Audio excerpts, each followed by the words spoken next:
Are you having pain and tension in some of the areas that you had radiated?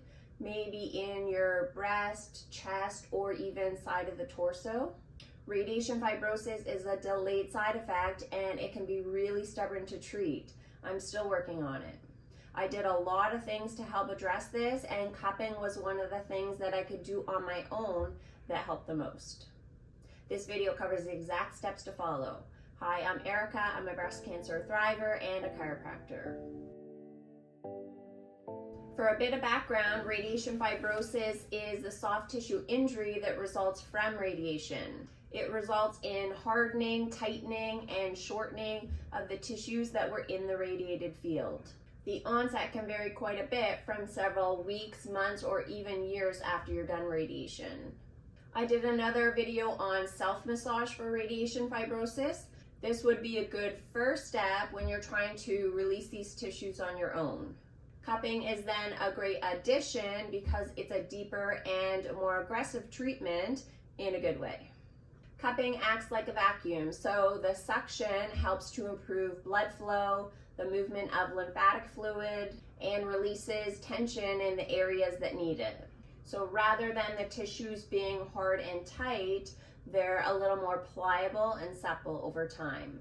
For sections that are much thicker and more resistant to release, cupping can be a little bit easier on your hands rather than trying to get in there manually. I have a few types of cups that I use at my clinic. When I'm cupping on myself, I find the glass cups with the silicone balls on the end work the best. They come in a set of 4 and you can use different sizes depending on the area that you're addressing. If you're finding you keep losing suction, the cup is likely too large for the area that you're trying to cup and then air's getting in. You'll want to size down in this case. When can you start cupping? Whether you're doing this after a lumpectomy or a mastectomy, you should be good to start anytime you start developing radiation fibrosis symptoms. It's generally far enough out from your surgery that you're not concerned about incisions anymore. My radiation fibrosis symptoms started about 3 months after I was done radiation. I also had lymphedema start around the same time. Initially, I did quite a bit of soft tissue release, but tried cupping a couple of months later when I realized just how stubborn all of this is.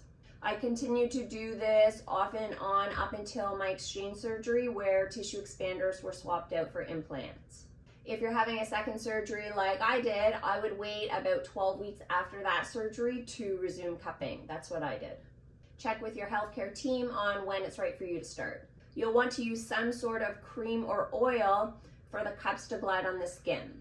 This will also make it much more tolerable in terms of discomfort. I'm wearing a sports bra in the video, but cupping needs to be done directly on your skin. Just like self-massage, you can do cupping on all the areas where you saw skin changes with radiation.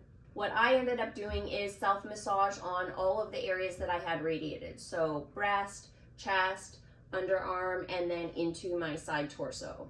And then I did cupping only on the areas that felt much tighter and thicker. These areas for me were the ones that were the most burnt after radiation. These were also the areas where the skin was darker for a longer period of time after radiation.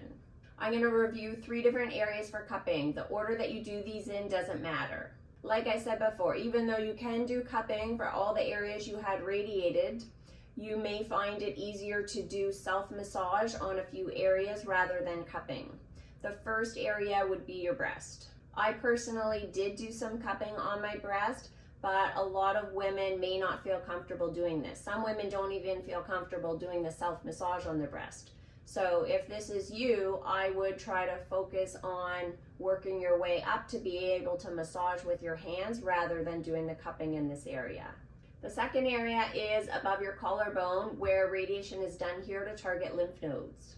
I typically just do self-massage here as it's a smaller space and more awkward to do with cupping. The first area to cup is surrounding the breast. I typically use these cups depending on which section I'm cupping. The steps to do the cupping are going to be the same in each of the areas. Put some cream on the area that you'll be cupping. We'll be covering the area above, below, inner and outer part of the breast. Place a cup anywhere along the section where you put cream and squeeze the ball to create suction. Move the cup along your skin back and forth. You can usually cover most of the area in 1 or 2 mini sections. Reposition the cup on a different section if needed and move back and forth again. I had this rim of tension and hardness that went around my entire breast, and it was tighter and thicker in some areas compared to others. The section below my breast and then to the side of it were the worst, and so these were the areas that I focused on the most. These areas have improved but still feel different 2 years later compared to the other side. You may find it too uncomfortable to do certain areas because the tissues can be more sensitive after radiation. I definitely have that on my inner chest, so I still did cupping in this area, but I just did a lighter section.